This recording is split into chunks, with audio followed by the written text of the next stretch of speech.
Hello everyone. In this video, I'll be giving my quick thoughts and first impressions on the Execrator chaplain for the new Black Templars codex. Now, as a disclaimer, I don't have any experience in a full-on 2,000 point game with the Black Templars since their codex has released. The only experience I have with the Black Templars was one combat patrol game with them before their codex came out, about a week or two before it came out. So I only have a little tiny bit of experience with running around with them with their combat patrol old rules. So with that out of the way, I hope you guys enjoy. Now for my overall thoughts and first impressions, we're going to start off with the model. What do I think of the model and its aesthetic? And like with the standard chaplain and even the Judiciar, I really like how the Execrator chaplain looks. They look chef's kiss good. It's not like the Crusade Ancient. The Crusade Ancient is something where I'm like, ooh, but that's for another video to go a bit further into. With their overall profile, they have access to the Absolver bolt pistol or the Pyre, a little hand flamer. But if you take a hand flamer, they can't have the Mastercrafted power weapon. It's best of my knowledge when I was fiddling around with their data sheets in New Recruit. But they have the Absolver bolt pistol, same profile as it would be on a chaplain. So 18 inches of range, one attack, hitting on threes, strength 5, AP -1, damage 2 with the pistol keyword. Your pretty standard stuff. Their Crozius Arcanum melee weapon, same profile as it would be for a chaplain. And then they have access to the Mastercrafted power sword, or power weapon, my mistake.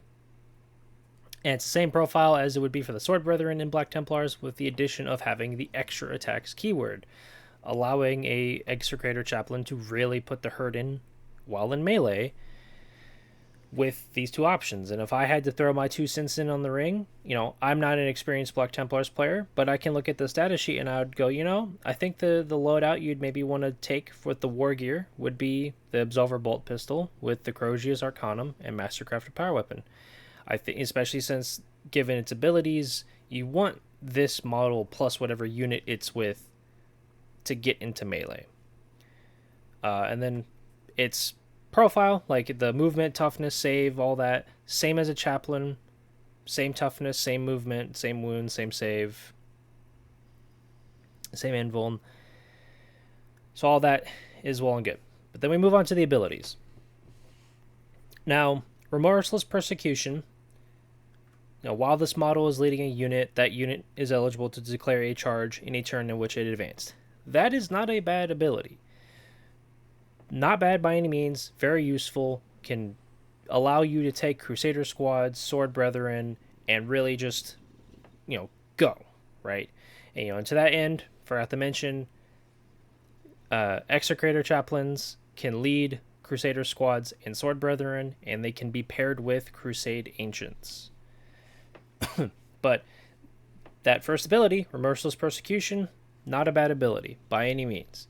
Now, then there is a point to make with it of, but there are detachments where you get stratagems that allow you to select a unit and they could be able to make a charge in a turn that they advanced, for 1 CP or some such. Or if you're playing Gladius Task Force, you can use the combat doctrine that allows units to charge in a turn that they advanced. So that's where Remorseless Persecution can kind of feel a little redundant or not as useful. It is purely, I'd say, purely dependent on, hey, what detachment are you running? What stratagems do those detachments have? And, that kind of interaction. With Condemnatory Annihilation, I think it's underwhelming. My opinion, I think it's a little underwhelming. Yes, it's similar to the chaplain's normal ability of, a unit within engagement range, I believe it is, can force an enemy unit to make a battle shock test.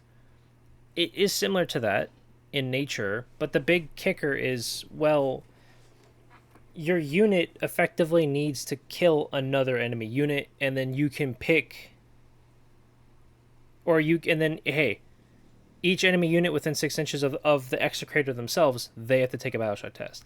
That alone, that second part of the sentence, right? Each enemy unit within 6 inches of this model must take a Battleshock test. That's pretty huge. You could potentially force 2 or 3 units, depending on where the Execrator is located and how the board state is, to make Battleshock.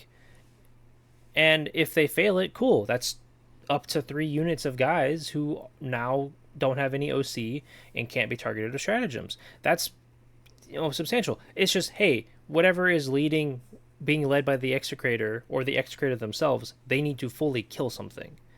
That's where it's a little underwhelming, but there is the potential spike of like, damn, 3 things just got battle shocked because of this.